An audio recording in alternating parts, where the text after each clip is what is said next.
હું પરેશ દલાલ ભરૂચ તીર્થમાં શ્રી સમડી વિહાર અશ્વબોધ તીર્થમાં આવકાર કરું છું.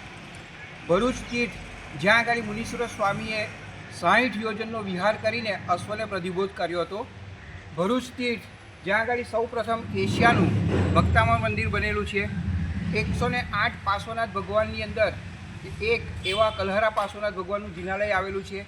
તેમજ શ્રીમાળી પોળ મધ્યે શ્રી આદેશ્વર ભગવાનનું સુંદર જિનાલય છે, જેમાં શ્રી આદિનાથ પ્રભુની લટવાળી પ્રતિમા છે. તથા ત્યાં આગળ 170 અજીતનાથ ભગવાનનો પટ પણ આવેલો છે, જે માત્ર ભરૂચમાં અને પાલીતાણામાં તમને દર્શન માટે મળશે. તો ભરૂચ તીર્થમાં અવશ્ય પધારજો.